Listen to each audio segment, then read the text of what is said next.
DOC, so if there's any confusion there, I apologize. Going to be talking about the anatomy of denial of service and distributed denial of service testing that I was able to do as part of a contract associated with a large ISP in the western area. I won't mention their name. Okay, this is not an advertisement, this is not an endorsement, and this is not a claim that I know how to program anything that's remotely related to denial of service or to distributed denial of service products. As we get into it, you'll see how we got our hands on the actual tools that we used, but I'm not a programmer, so. Some of you may have programmed the ones we used. We shall see. Why did we test? Methodology we used, the challenges and lessons learned, and the findings associated with those. Why? We needed a product to protect our infrastructure, the data, and business continuity. Another reason it was the testing occurred was because they had just gotten beaten up by several denial of service attacks recently, so they decided to finally think about something to do about that. Part of what we need to do is evaluate emerging technologies. There's, traditional protection of denial of service is limited, so we had to look at what new technologies were going to be out there, and we'll hit what those are. So this is ultimately going to end up being a review of the products that we tested. The other reason why the problem is getting worse, there's quite a few tools that people can get their hands on very easily. Once they learn how to acquire zombies and start distributing the tools, they can quickly bring down sites, either websites or just deny service across networks. Okay, nice pictures. Again, the problem is getting worse. Let's see, denial of service, 39% of the people polled had detected or determined they had denial of service attacks. The system availability or system unavailability is the fourth largest area of concern that this particular survey had identified.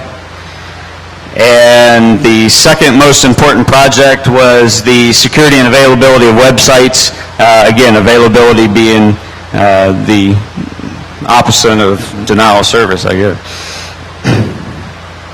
What were we looking for?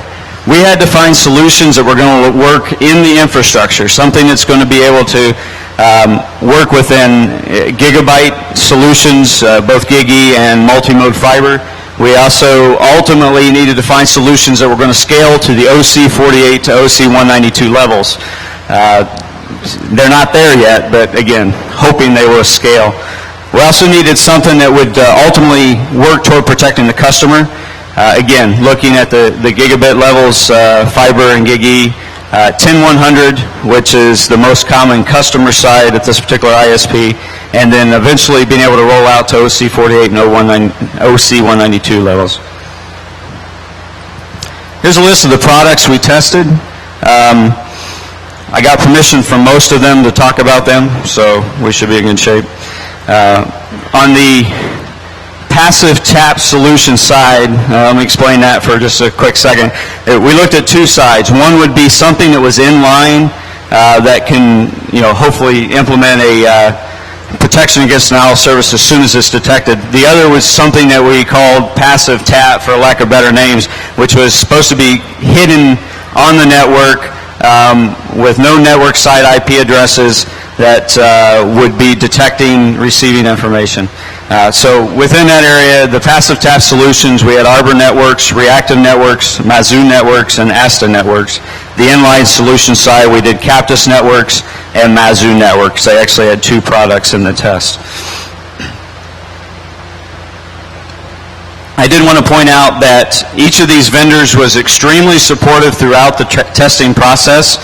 Of course, they want to sell product, but they're also utilizing these head-to-head tests as, development for their products. They get lots of feedback. They get information that's useful to them to help develop their products. The methodology we used. No. Basically, there's just a few things you can do for denial of service prevention today. Reverse path filtering is one item. Ingress filtering, egress filtering, stopping directed broadcast data, and basically unplugging your computer, unplugging your network, and going back to pen and paper. I tried that. I can't find any pen or paper, so we're going to have to look at something different. We needed to imitate a customer hosting center. This involves setting up a network lab, which we'll see a diagram here shortly, that would basically have similar equipment that would be in the hosting center. We needed to run real-world tests, products that are easily available out there. So we found the different tools from that aspect.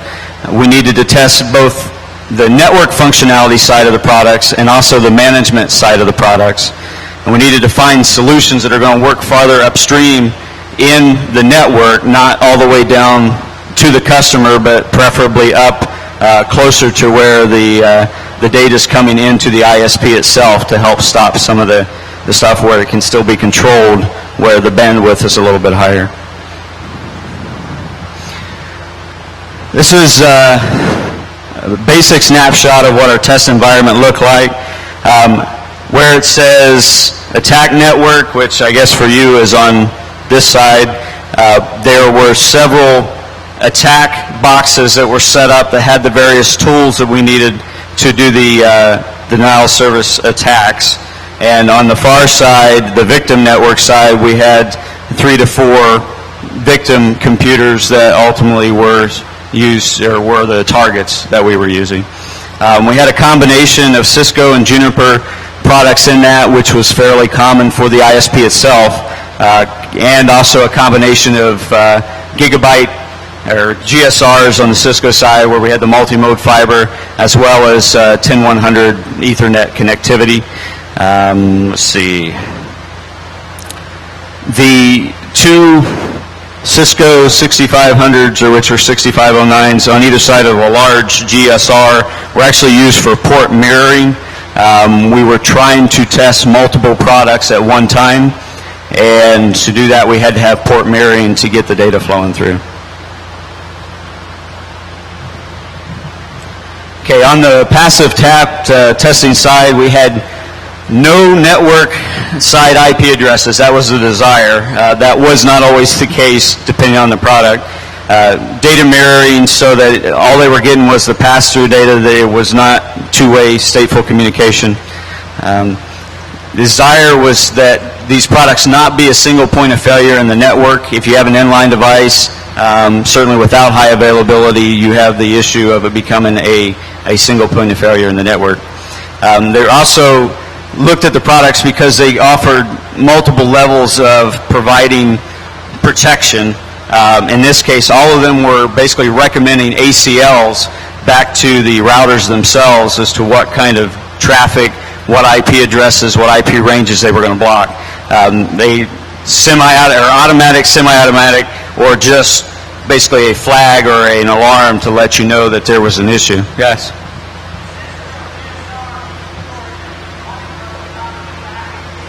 I'm sorry, I can't hear you.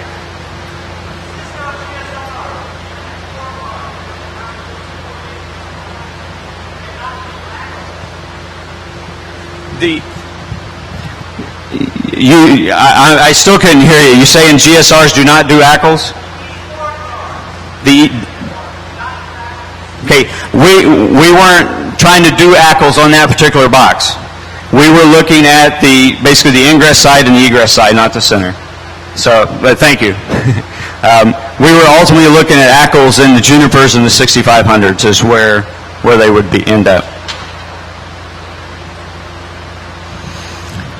Okay, the configuration for the reactive network solutions.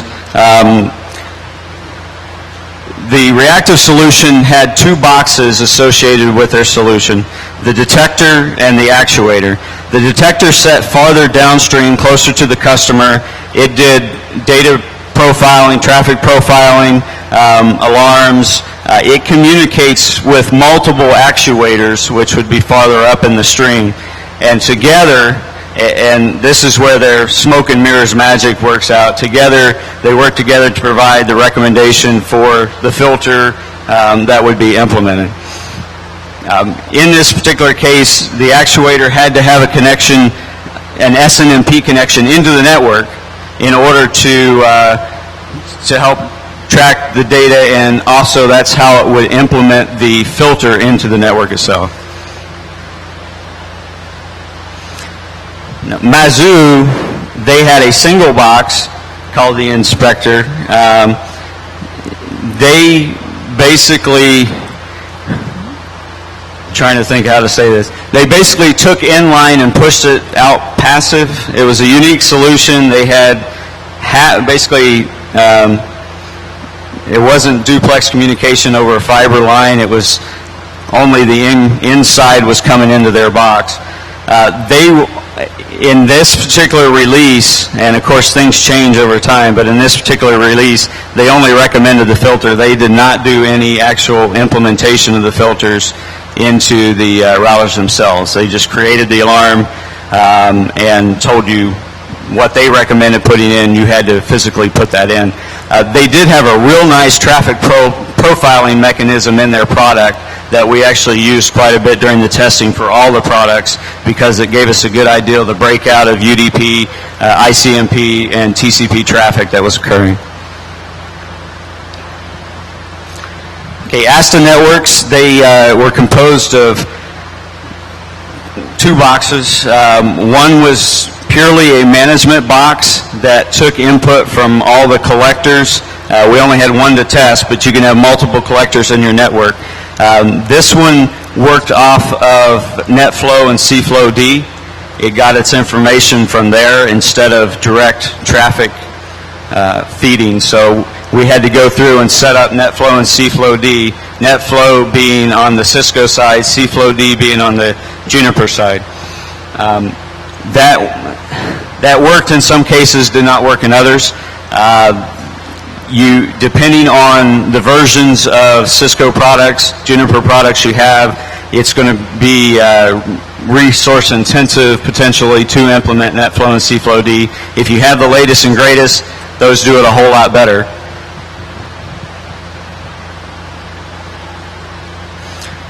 Arbor Networks, they actually gave us 5 boxes for our test.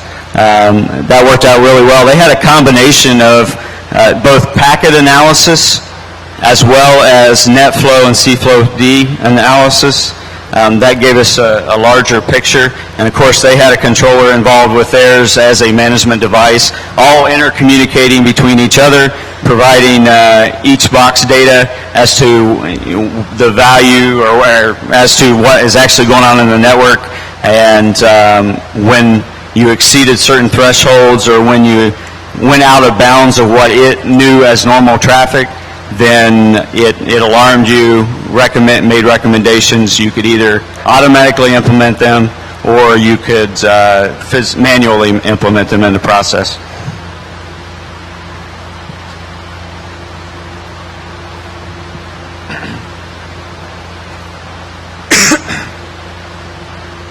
Okay, on the inline testing side, obviously inline, boxes are placed in the data stream itself. With that being the case, there's always the concern about single point of failure. Or at least the Captus product had a high availability solution. The Mazoo product was probably not quite as mature at that time and did not have a high availability solution available. The general idea of the inline product is it's going to be quicker in response. It's going to recognize it, and if you have it set up right, it's going to be able to push out the protection against denial of service immediately. And in this case, you had to have the interfaces visible on the network. They had to have IP addresses, so that alone made it a little bit of a vulnerability in there.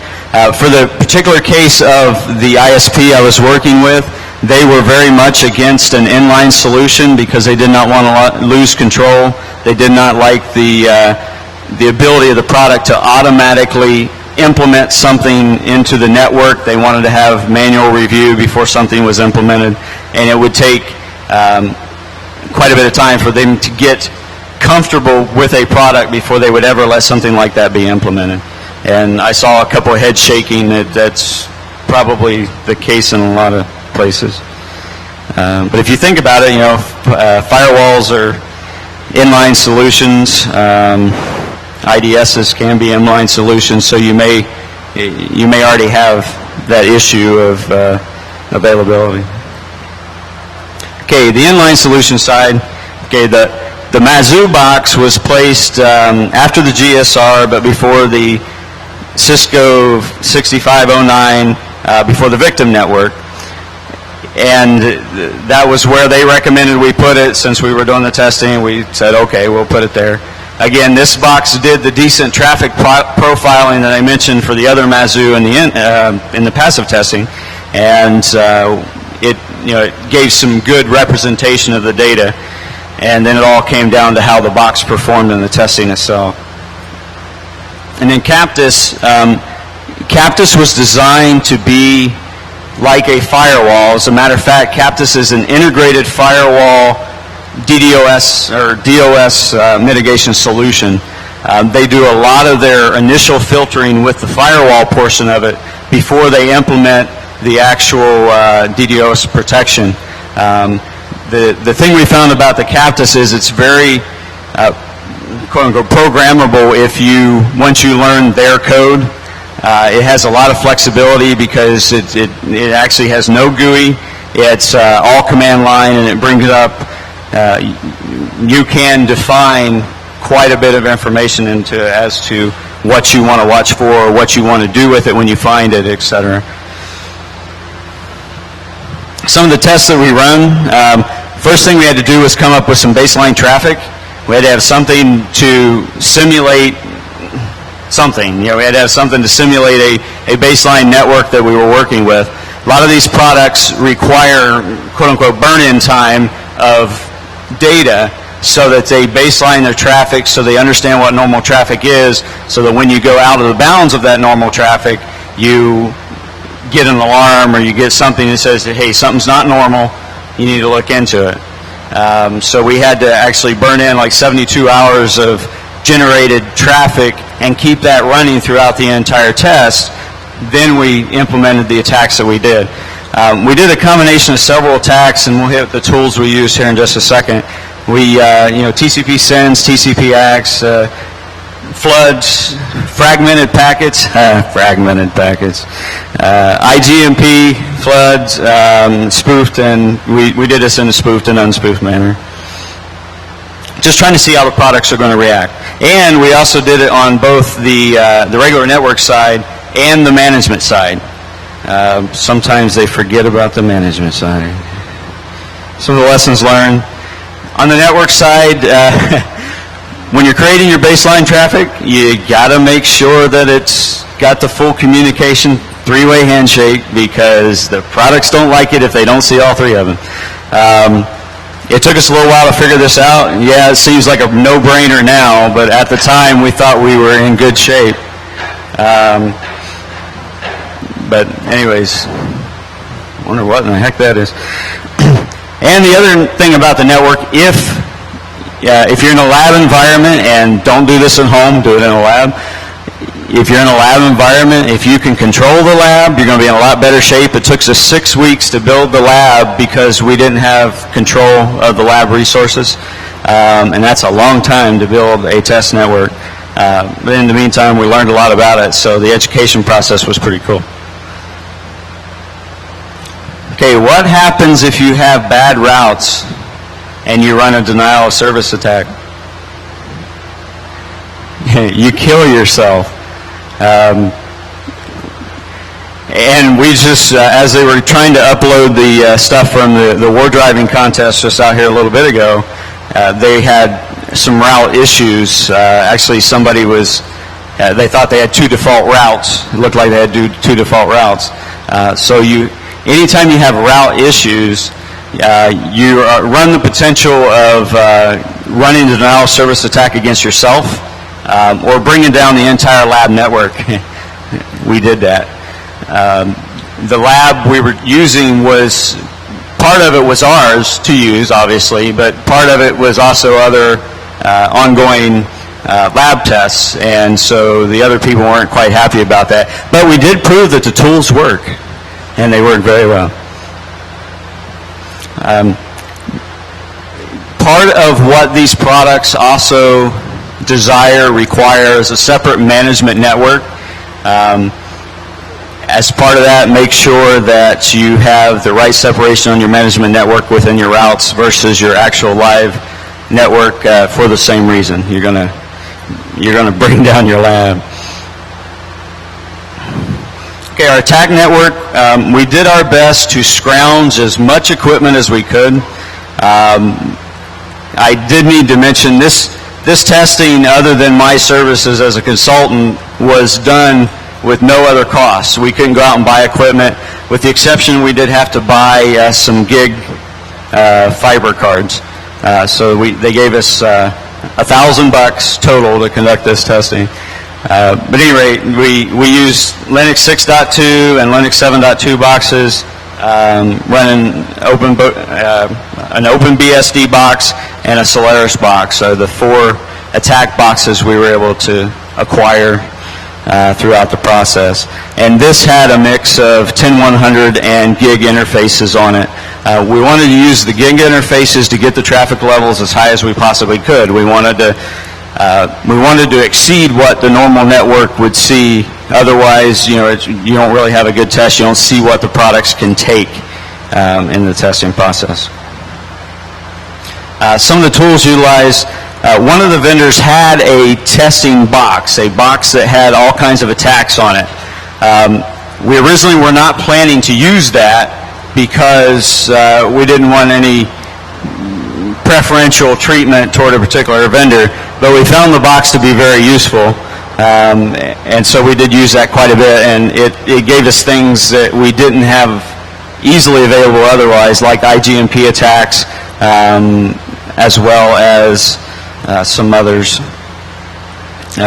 Open source, we use Stream and Lightstorm and F-Script and RC8 and Slice3. We particularly found some of them very useful. Stream, let's see, that was one of them that brought down the entire lab network. Fragmented packets, which we were able to use out of the traffic generator from Arbor, that brought down 2 of the 4 management interfaces. So we found some tools that we liked that really gave us a decent test of the product. The victim networks we tried to set up with some monitoring tools. We did try to set up La Brea on 4 different victim boxes. We couldn't quite get it right, so we never did quite use it, but we did use Snort and a couple other tools that we had in our tool bag to see what was going on the victim computers. And then we did quite a few manual checks while the testing was going on, simple pings just to make sure we were still talking across the network, just running it straightforward, and also CPU utilization statistics on the top on the systems and seeing what was running. The victim network was composed primarily of Linux 6.2 and Linux 7.2 computers. Okay, we talked just briefly about NetFlow and CFlowD.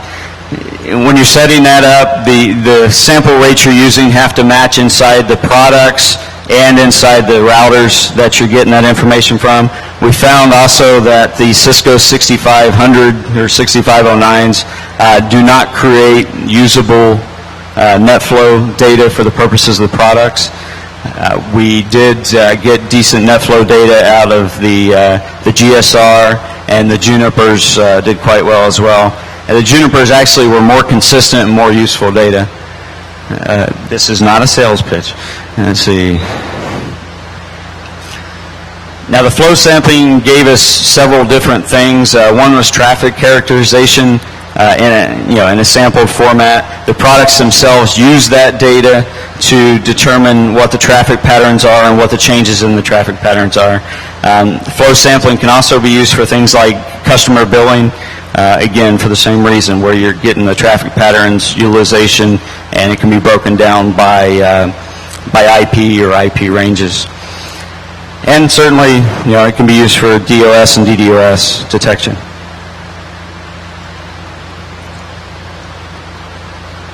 SNMP is used by the products themselves to communicate with the routers.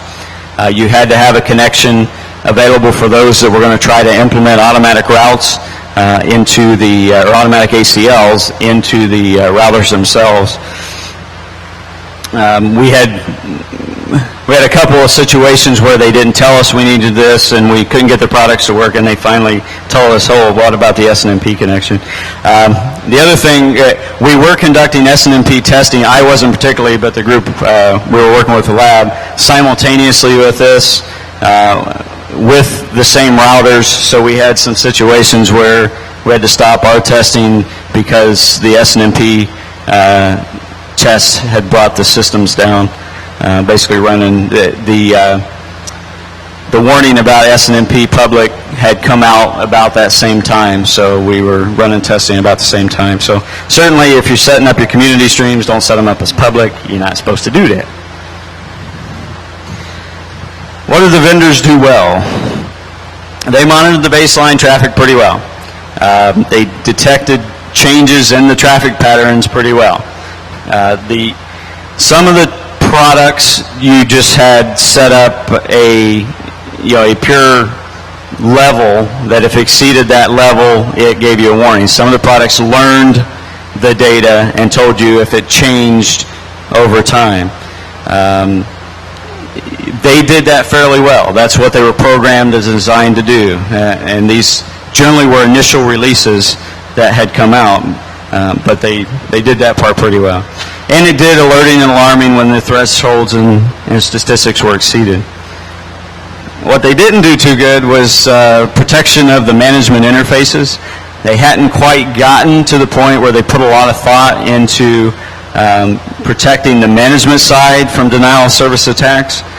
We were able to attack the management ports and lock the boxes up, and then they become useless if you're able to get in on the management side. I say this generically, the couple of the products did very well in this test. They survived, I'll put it that way. They either recovered quickly or they just had a little bit of degradation of service. Some of them just completely locked up. They hadn't thought about warning banners and lockouts and that kind of thing for the management interfaces yet.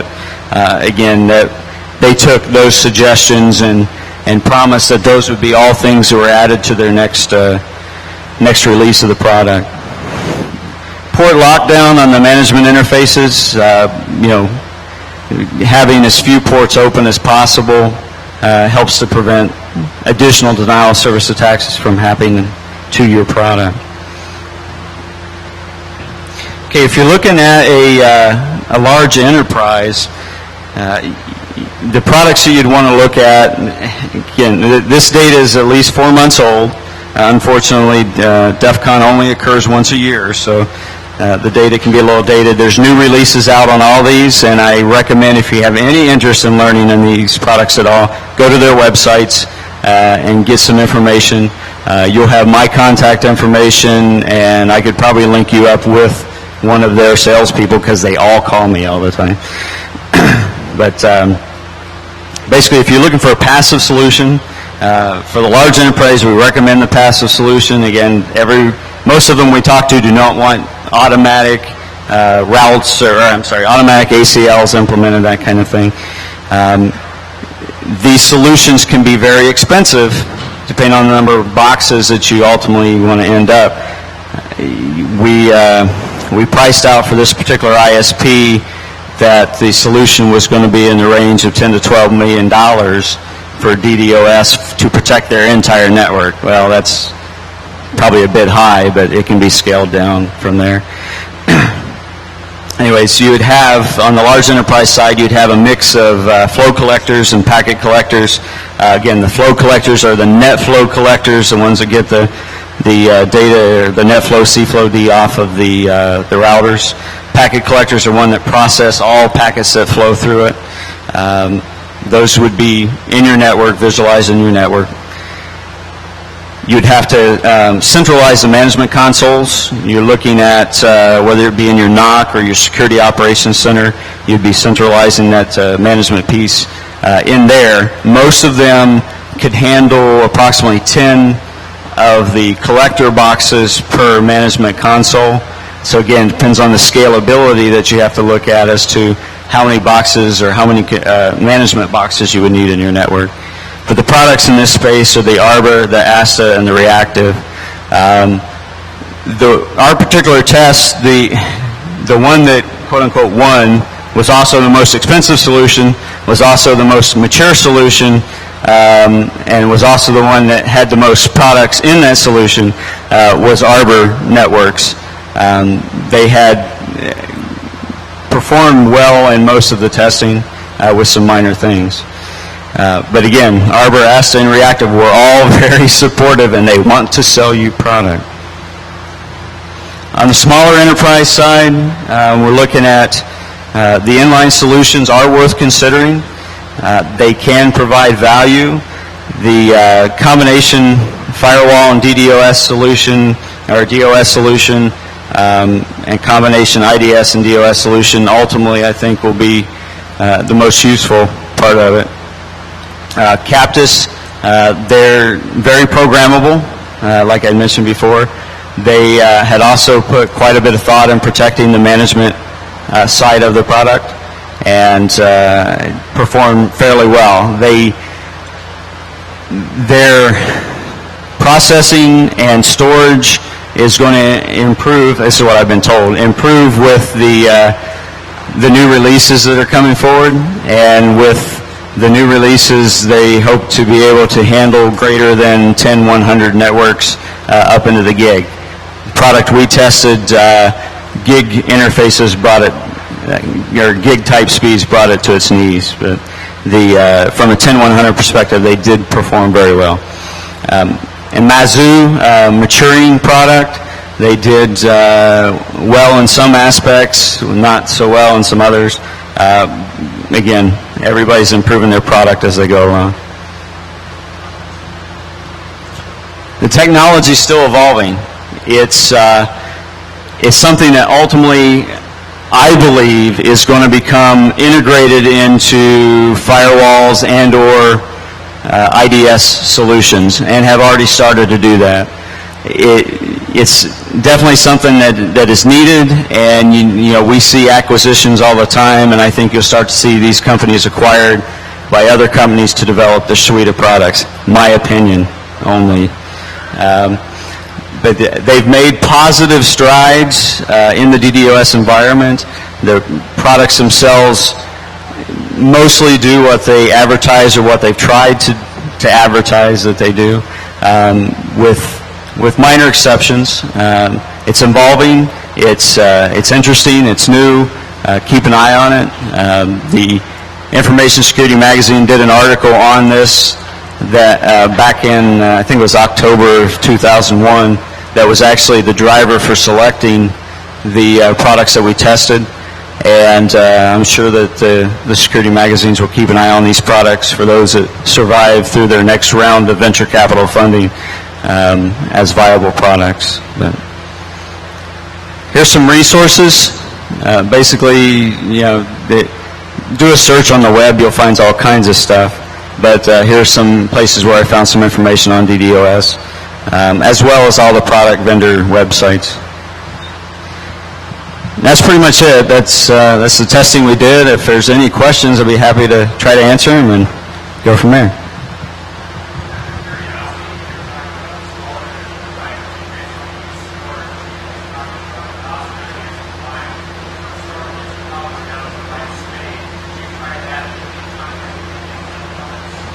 No, we did not try SPADE in context with that.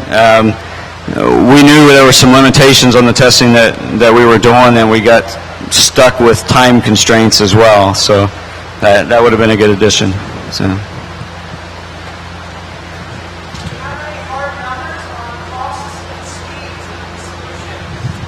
Okay, speeds of solutions, I do not have hard numbers on per se. In terms of surviving the attacks, the passive solutions, the Arbor, the Asta, Mazu, hold on. Yeah, Arbor, Asta, and Reactive. The speeds, we had 3 of the boxes going at gig-E speeds, pushing data through it. Arbor and Asta both processed them fine. Reactive, for the most part, processed them fine. So they survived that portion of it. In terms of costs, the costs have changed since we did this testing. Some have gone up, some have gone down, and it depends on which pieces you buy. Like I said, the Arbor solution was fairly expensive, but it was also the most mature. The Reactive, I believe Reactive has now gone to a model where you basically lease the license and you pay on a monthly fee. Arbor, you were buying the boxes and that kind of thing. So to give you a hard answer now, it would be difficult without doing more research where they stand today. But the Arbor solution I know was very expensive for the whole shebang that we had to do. But it just varied on what you need to provide.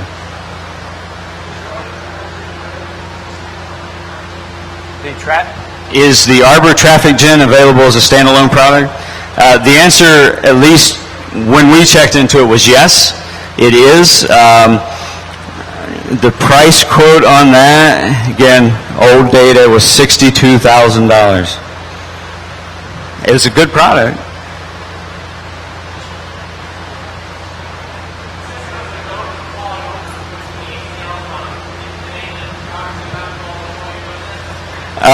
The question is, the Cisco routers are known to roll over with too many ACLs on it and die.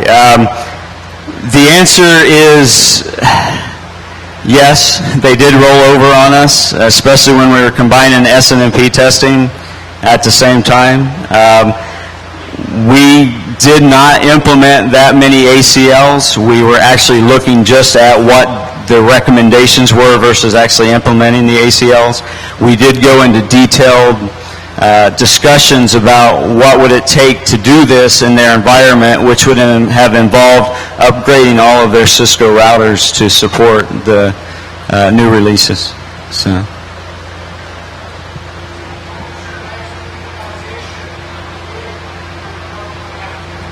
I'm sorry, I can't hear you.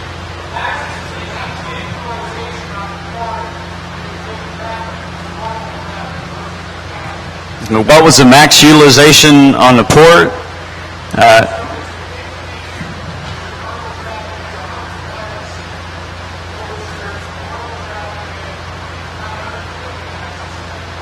Okay, our normal traffic we were running at, let me make sure I get this right. Primarily, we were in the 50 meg range. We were pushing it pretty hard, even for a 10100 meg connection for baseline traffic. On the gig side, we had pushed it. Well, it varied a little bit. We were able to see 900K or 900 meg. I'm sorry. At some points, depending on the products that we had in place. Of course, we never really exceeded the full gig, but that was the attack. The 900 meg was the attack. On the normal side, we were in the 250 to 300K or meg range. So.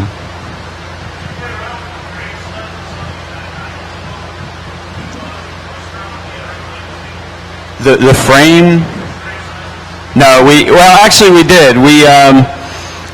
We went from 64 byte to 1500 MTU. We jumped around a little bit in there. Once we nailed the box, you broke some aspect of it. We did a little more testing, but then we pushed it back to the vendor to try to address the issues.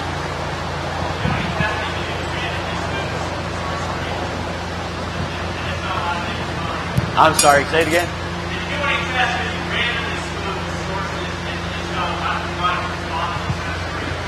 We did do randomly spoofed addresses. Part of the challenge that we had was within the lab network, creating an environment where the products didn't think the good traffic was all bad traffic, because we had to limit the IP ranges we could work in, which generally were, internal IP addresses, 1010 whatever, or 192 dot whatever. The products really, for the spoofed addresses versus the non-spoofed, they were looking at traffic changes in general, and they responded to the change based on whatever that change might have been.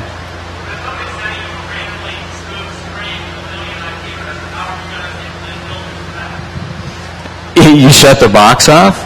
Now, that's a good question. There's really limited protection you can do against that, except to deny all for that particular service or port or something of that nature.